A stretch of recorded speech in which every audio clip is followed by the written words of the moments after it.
Grab your phone, open maps, type in a city you've never been to, anywhere, Tokyo, Cairo, Buenos Aires. In about 3 seconds, your phone tells you exactly how to get there. Flight times, prices, layovers, done. Now, picture this. 40,000 years ago, your great, however many times grandparent stood on a hilltop, squinted at a mountain in the distance, and had absolutely no idea what was on the other side. Not a clue. No map, no guide, no stories from someone who'd been there. Just a mountain and a choice. Walk toward it or stay put. And here's the wild part. They walked. Over and over again, for hundreds of thousands of years, humans walked toward things they couldn't see, into places nobody had ever been. And that single stubborn habit, it built everything you see around you right now. That pull your ancestors felt toward something unseen, something more, you still have it. It's the reason you're still here. So if this story moved you, hit like. It helps someone else find their mountain. And if you want to keep walking with me into the forgotten corners of history and the questions nobody asks, subscribe. The mountain's still out there, and we're just getting started. We think of transportation as boring. Cars, buses, planes, trains. It's just how you get to work. But movement, actually being able to go somewhere, is maybe the single most underrated superpower our species ever developed. And for almost all of human history, we were terrible at it. Let me show you how we fixed that, step by step. Literally. Start with the most basic thing, your legs. Humans are not fast. Like, at all. A house cat can outrun you. A squirrel can outrun you. A cheetah? Forget it. 70 miles an hour. You, on a good day, sprinting for your life?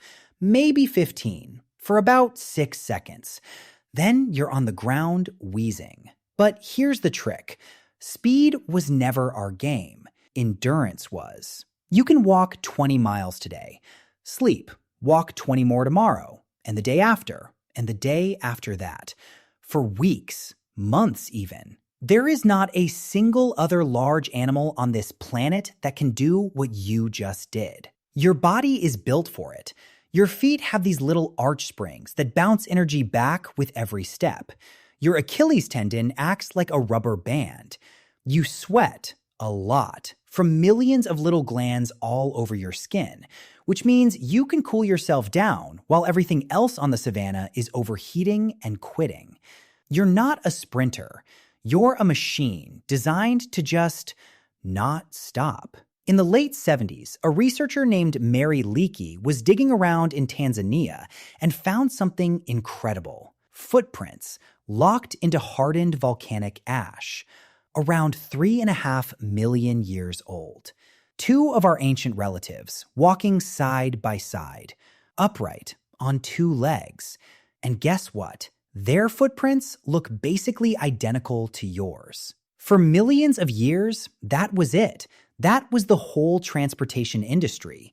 Just feet. And with only feet, we somehow spread to every corner of this planet. Roughly 70,000 years ago, small bands of humans started drifting out of Africa. Not all at once, not in some big organized march, just slowly, a little further each generation. A new valley here, a new coastline there. They crossed into the Middle East, then Asia, Europe. They walked into Siberia, and kept going. Some of them crossed a frozen strip of land into what's now Alaska, then wandered all the way down to the tip of South America. That's 15,000 miles, on foot, without knowing where they were going. And here's the thing people miss.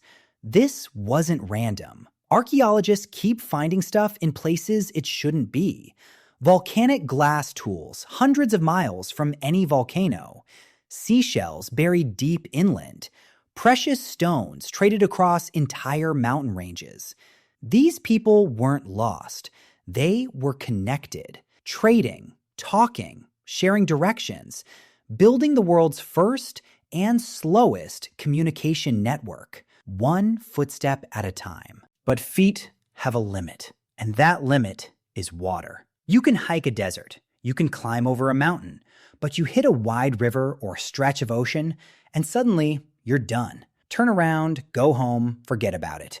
For a really, really long time, water was basically a locked door, until it wasn't. On an Indonesian island called Flores, archaeologists found stone tools that are almost 800,000 years old, which sounds normal until you realize Flores has never been attached to the mainland. Even during the ice ages, when sea levels dropped, there was always at least 12 miles of deep ocean between Flores and anywhere else. So somebody, some ancient human, got across on something. We have no clue what. Wood rots, reeds rot. Whatever they used is long gone. But the tools are there, so the trip happened. The first boats weren't really boats, probably just a log somebody grabbed while trying not to drown. But at some point, that accidental discovery became an actual idea. You could build something to float on purpose. Fast forward to about 65,000 years ago. Humans crossed from Southeast Asia all the way to Australia. Read that again. 65,000 years ago. Australia. You cannot see Australia from Indonesia. You cannot accidentally float there. Somebody built a craft, a real one, pointed it at open ocean, and paddled toward water they couldn't see the end of, not knowing if there was anything on the other side, not knowing if they'd ever come back. That's not curiosity. That's insanity. Beautiful, world-changing insanity. And the Polynesians, they took this to a whole other level. Around 3,000 years ago, they started sailing across the biggest ocean on Earth, the Pacific, in these incredible double-hulled canoes. Whole families, food, live animals, everything they'd need to start over on land they hadn't found yet. They navigated by stars, by the shape of ocean waves, by the flight paths of birds, by the color of clouds. No compass, no GPS. Just centuries of passed down knowledge, so accurate that modern sailors still study it. And they found everything. Hawaii, New Zealand, Easter Island, every livable rock in the Pacific. Some of those trips were 2,500 miles across empty water. Okay, so now we've conquered land and water, but we've still got a problem. Say you kill something big, like deer big, elk big. Congratulations, you've got dinner for 2 weeks. Bad news though, you can't carry it. Your back gives out around 40-50 pounds. That elk weighs 300. For most of history, transportation wasn't about how far you could go. It was about how much you could bring with you. So people got creative. First move, just drag it. Throw the animal on a hide, grab the corners, and pull. We know they did this because ancient hides have specific wear patterns from being dragged over long distances. Then someone came up with something better. 2 long wooden poles, tied together in a V, a little platform strapped between them. You drag the pointy end, and the wide end carries the load. It's called a travois. And suddenly, one person could move 100 pounds without collapsing. Simple. Genius. Nobody knows exactly when it was invented, because wood doesn't survive that long. But we know it was still being used in the Americas when Europeans showed up thousands of years later. But the real game changer wasn't a tool, it was a friendship. About 15,000 years ago, we made peace with wolves. Or actually, wolves made peace with us. Either way, dogs became our first animal partners. And one of their first jobs? Hauling stuff. Up in the Arctic, sled dogs could move entire households across the ice. A team of 6 could pack up a family's whole life and get it to the next camp. But dogs are small. We needed bigger. Around 5,500 years ago, on the grasslands of Central Asia, some group of people looked at a horse, a huge, fast, powerful animal that could easily kick your head off, and decided, yeah, I'm gonna ride that. And it worked. Think about what that meant.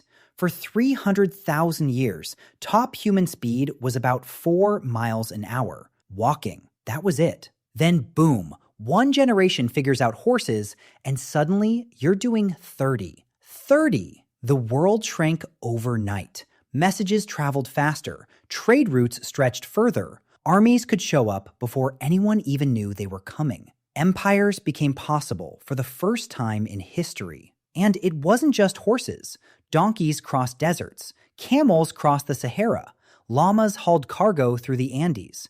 Reindeer pulled sleds through the Arctic. Every environment, every climate, humans found the right animal and put it to work. Now, here's the twist that always breaks my brain. Humans crossed oceans before we invented the wheel. Seriously, the oldest wheel we've ever found is from Slovenia, about 5,200 years old. That's it. Meanwhile, we'd been sailing for tens of thousands of years already.